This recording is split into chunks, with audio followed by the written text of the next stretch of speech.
Sevgili Türk kardeşlerim ve değerli soydaşlarım, ben Türkçenin ve Türklüğün beşiği olan ata yurdumuz Doğu Türkistan'dan ve orada yaşayan kardeşlerimizden size selam ve sevgiler gönderiyorum.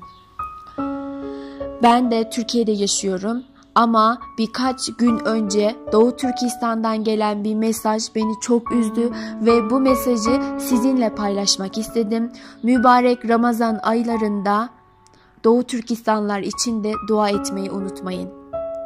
Biliyorsunuz Çin son bir senedir orada Nazi kampları açmakta. Nazi kamplarına bizim Uygur Türklerin hepsini hapsetmekte.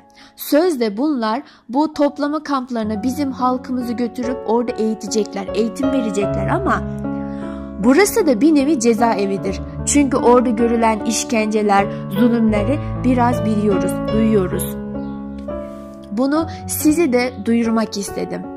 Şu an yapabileceğimiz tek şey budur. Yani zulmü anlatmak ve duyurmaktır. Başka bir şey yapamıyoruz. Birkaç gün önce yurt dışında yaşayan bir kardeşimize, Doğu Türkistan'da yaşayan bir kardeşimiz orada kullanılan WeChat diye programdan mesaj atmış. Mesajda demiş ki, biz şu an nasıl bir gün görüyoruz siz biliyor musunuz demiş.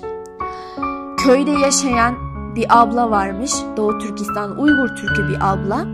Bu abla ekmek yapmak için tandıra ateş yakmış. Tandır tam hazır olduğu o sırada belediyeden gelmişler ve senin toplama kampına gitme sıran geldi artık bizimle gelmelisin demiş ve o anda abla hiçbir şey düşünmeden o yanan ateşe tandırın içine kendini atmış ve kadının hala hayatta olup olmadığı belli değilmiş.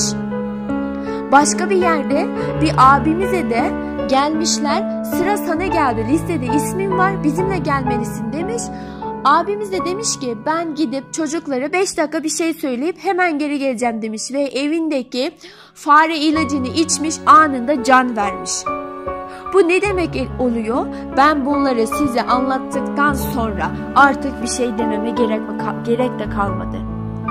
Çünkü Doğu Türkistan'daki Uygur Türklerin Müslüman olduğunu biliyorsunuz. Bir Müslüman nasıl oldu da intiharı tercih edebilir? Çünkü o oraya gidip Çin işkencesini görmektense ölmeyi daha iyi bilmiş. Ölmeyi de tercih etmiş.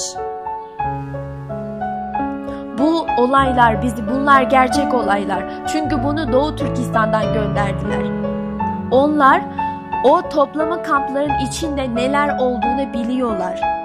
O yüzden oraya gitmek istememiş. Hatta intiharı tercih etmişler. Soydaşlarım, ümmetçiyseniz biz de ümmeti Muhammediz. Ülkücüyseniz biz de Türk oğlu Türk'üz.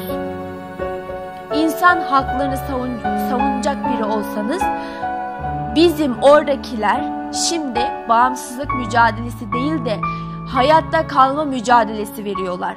Bizim ırkımızı yok etmeye çalışıyorlar. Toplama kamplarındaki o Çin işkencesinden ölümü tercih eden bir milletiz biz şu an. Bu yüzden mübarek Ramazan